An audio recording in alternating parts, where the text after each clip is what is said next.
Hey guys, welcome back to Swift Tech Reviews. Jeff here, and today I have another review. Today I have the Nokia Lumia 635, fresh from AT&T. This one is available on GoPhone. I got it from Amazon for only $99. And I have to say, I'm pretty impressed with it. As you can see, it's booting up. But for only $99, this phone has really proven that a budget phone doesn't have to be cheap and unusable. And I kind of like that. Since Windows Phone doesn't consume a lot of energy, battery life is really good, performance is really great, especially for a phone of this caliber. So let's go ahead and talk about design for a moment. As you can see, it's not the most exciting cell phone visually.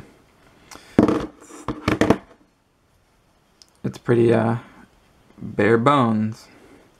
But that's not to say that it's a bad thing. I have a Nokia Lumia 920 here.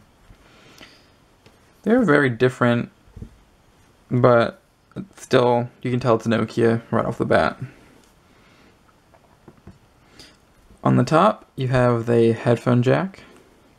On the right side, you have the volume rocker and power button. On the bottom, you have the charging port and a microphone. And nothing along the left side. On the back, you have the 5 megapixel camera and the teeny tiny speaker grill way down here. So, the back cover is interchangeable and removable, so I'll go ahead and show you that. Also, the battery is removable, and there is a micro SD card slot that is expandable up to 128 gigabytes, and it does take a micro SIM card. Go ahead and pop this back on. Nokia does offer interchangeable back shells in multiple colors to suit anyone that is looking to replace the shell on the back.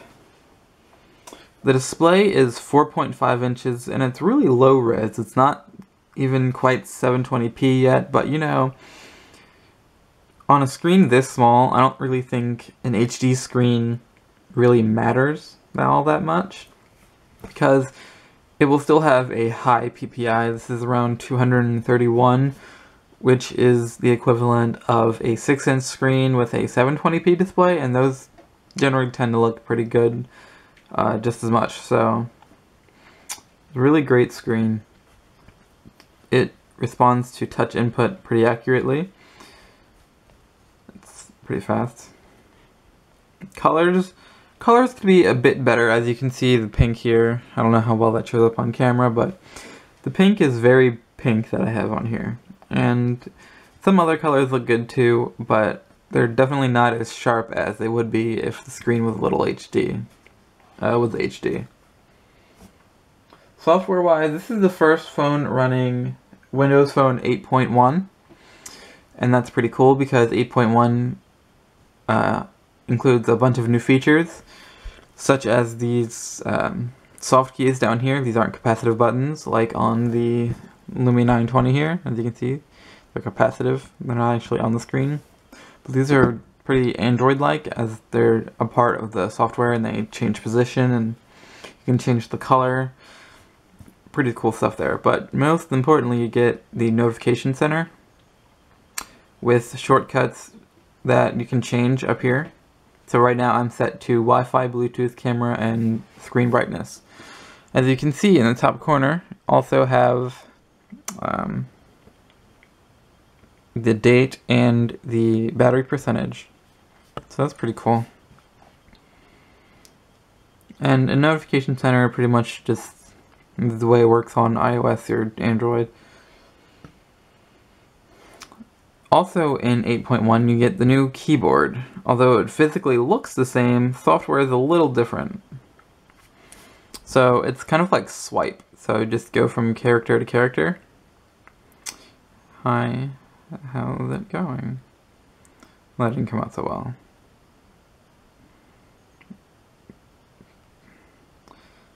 The autocorrect works very well. So does the suggestions.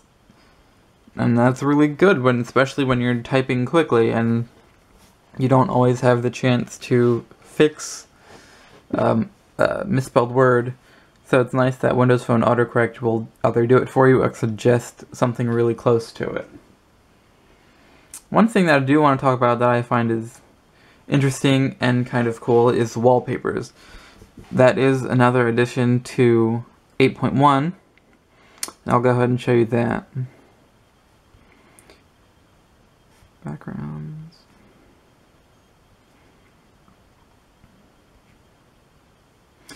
Okay, so as you can see, it applied itself to all of the applicable live tiles. So not all of them get this kind of transparency effect where you're able to overlay the wallpaper. See, like Skype, Instagram, and Facebook don't allow that, so the wallpaper is kind of cut off. But as you can see, as you scroll through, the wallpaper moves with the scroll. So that's kind of interesting and cool at the same time. Gaming on this device is, I want to say nearly non-existent, because Windows doesn't exactly offer many things in terms of games. But you can play, you know, Angry Birds. I'll go ahead and load that up for you really quickly just to demonstrate. Also, the screen size isn't the biggest, so gaming exactly wouldn't be the first thing I would suggest doing on this device. So that's just something to think about. I don't know why it said that, but interesting.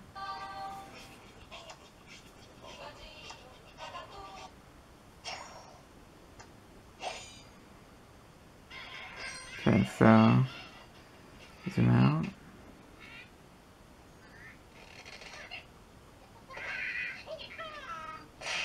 There we go.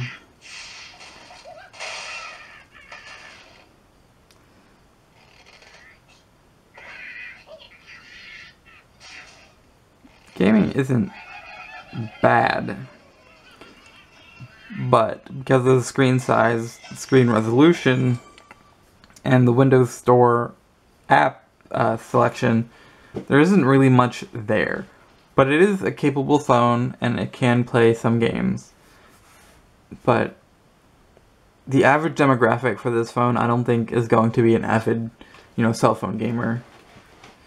I'd say someone who's looking for, you know, to play Need for Speed and connect with their friends 24/7 and all kinds of other high-intense games. This is not the phone for them. The camera. The camera is pretty cool. It's only 5 megapixels. There's no flash and there's no front-facing camera. And I know why. It's, you know, it's a budget phone. It's only $100. Gotta cut corners somewhere. But it is also, this is the first Windows phone to lack the physical dedicated camera button.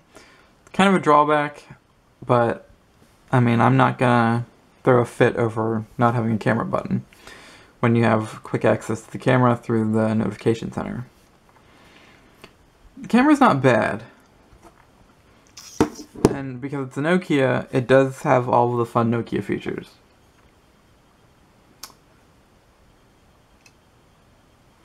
Shutter speeds are pretty good.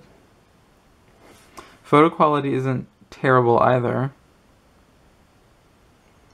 And because it's a Nokia, you get all of the fun things that comes with a Nokia. So if you wanted to, you could... that's not what I wanted. Also choose lenses that you could download from the store. I don't use the camera that much on this phone, so I didn't download any of them. But you can be sure to, if that's something that you're into.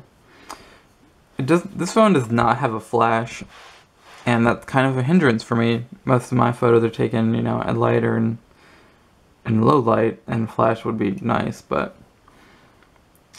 you know, it's not all that bad of a device at all. So swipe to zoom. Let's go ahead and show you a picture. I'll also include some of these in my description. Pinch to zoom, you know, works pretty well. Since Windows Phone doesn't use a lot of power, like I said, their phones don't require, you know, 3 gigs of RAM like some Android phones do. Battery life, I'm pretty pleased with this. It does have LTE, and it's pretty fast when it comes to web browsing on mobile data. And I guess because it doesn't have a lot to power, such as a low resolution screen and this Windows Phone operating system, this phone was actually able to last about a day and a half to 2 days on a single charge. And I approve. I approve of that message. So you should not have any problems at all using this device manageably for a day and a half to 2 days. Maybe even more if you don't use your phone that much. All in all, the Nokia Lumia 35 is a solid handset if you're only into the basics, because that's all this phone does, and it does it very nicely. That is the Nokia 635 from AT&T and GoPhone. Alright guys, thanks for watching. Be sure to subscribe to my channel and like us on Facebook at facebook.com/SwiftTechReviews. Also, be sure to check out my blog at swifttechreviews.com for future updates.